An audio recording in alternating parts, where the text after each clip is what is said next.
Growing up in Canada, I used to play a lot of hockey on frozen ponds. Now, one Saturday afternoon on a frigid February day, I was down at the local pond with some of my buddies.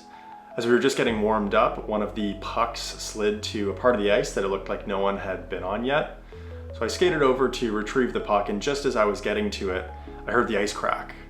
Now, it wasn't loud, but it was loud enough to know that the ice was unstable. Solid ground wasn't too far in front of me, and I knew that there was sturdy ice behind me. Standing still, that was the worst option. If I spent any more time trying to figure out the best path, I would have froze. Literally. The decision paralysis I felt while standing on that ice was the exact same feeling I felt while trying to decide what gear I should buy to start my photography business. Obviously the stakes were much different, but nevertheless the feeling was the same. In this video, I'm going to tell you all of the gear that I bought to get my photography business started, and most importantly, what it's cost me. For almost a year, I watched reviews, compared specs, was deep in Reddit threads at 1 a.m.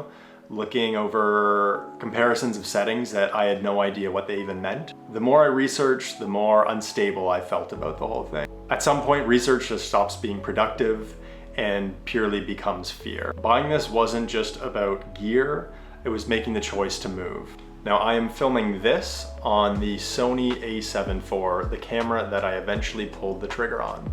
Though I did not arrive at the decision casually. I looked into Canon, I looked into Nikon, I looked into Fuji. I watched comparison videos of people comparing pixels at 400% zoom, and again, talking about settings and specs that I had no comprehension of. Now, of course, there's the school of thought that gear doesn't matter. I am in the corner that that is not true. As someone over the past couple of years that spent a load of time taking photos on film cameras, with cameras from point and shoots to kind of professional grade, I appreciate that gear very much does matter. Now, I wanted to buy a camera that wasn't going to be perfect and not, very top of the line, but also choose something that I wasn't going to grow out of anytime soon. I chose Sony because it felt like the option that was less likely to eventually hold me back. The autofocus on Sony is unreal, or so I heard. I'm still figuring that out for myself. And importantly, the lens ecosystem is massive, so you don't have to drop a couple of grand off the bat to get a really solid, reliable, sharp lens. Now, the a7 IV kind of sits in the middle of all of that. It has a 33 megapixel sensor. It has fantastic hybrid video shooting capabilities, which future me will be grateful for as I plan to dive a little bit more into the world of videography. But for the time being, photography is my main focus, and again, 33 megapixels is going to be more than enough for me. Very importantly, the a7 IV has dual card slots. So when I had made the choice on Sony, the decision came down to the a7 IV versus the a7C II. From what I could tell, the a7C II is essentially a slightly updated version of the a7 IV, but the a7C II only has one card slot, which means that it's a little bit less geared for professionals. I love the portability of it, but as I plan to do professional work, having a backup of the shots that I'm taking is going to be crucial, and so that part alone kind of made the a7 IV the no-brainer as the choice for my camera moving forward. Now, as the a7 V was just released, I had kind of had that in my mind all through last year, and again, this was like a year in the making. I started my research probably around this time in 2025, but I knew that at some point the a7 V would come out, which would drop the price of the a7 IV, not just for a new model, but for used models as well. Now, in the UK, there's a site called mbp.com that is a trusted and recommended place for buying used photography gear and camera gear. I was able to pick up my a7 IV for £1,400.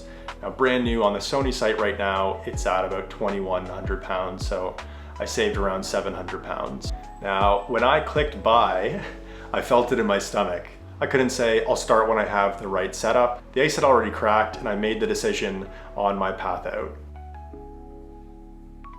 Just when I thought the hard part was done, then came the lens decision, which ended up being just as tedious, if not more, as the decision to make on the camera body itself. Prime or zoom? What focal length should I go with? Should I go Sony or third party? Spend more now or future-proof?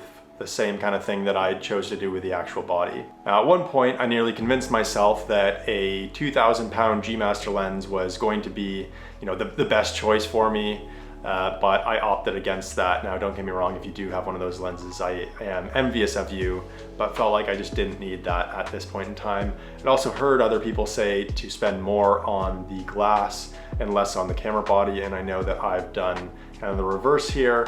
Nevertheless, I still feel kind of in my soul that I've made the right choice. Now, the choice that I did make is the Tamron f2.8 28-75mm. This lens had great reviews. I had done a ton of research on Tamron versus Sigma. Both seem to be really great options. I found an awesome deal on Amazon for this specific lens. Got it new for £540.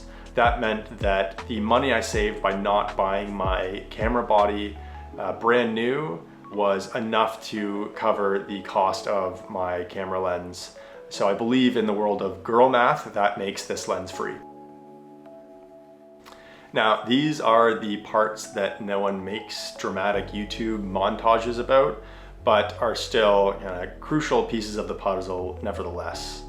So for memory, as I already discussed with the A7 IV, one of the main points for decision was that it has dual card slots. So it only made sense to buy two SD cards. I bought a 2-pack of these Lexar 128 gig V60 SD cards and paid £80 for the both of them. Next was the storage piece. Now technically, if you're just getting started, you don't really need to invest in storage, though your laptop, your computer space is going to fill up really quickly, and this will just kind of contribute to a more streamlined workflow.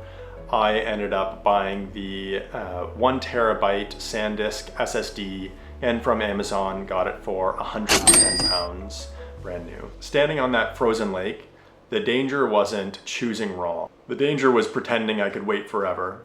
Research feels productive, watching reviews feels safe, but eventually you have to move. If you're getting started with photography, whether that's to start a business or just a hobby, whatever budget you have, you don't have to spend as much as I did. I am grateful and thankful that I'm in a situation where I could afford this particular setup, but if you have less to work with, buy used, buy whatever is in your budget, and just get started. Now there's solid ground in front of me, not because I made the perfect choice, but because I did make a choice. I got started. Now, if you liked this video, please like and subscribe and follow along to see the journey of me using this gear and hopefully finding my first clients.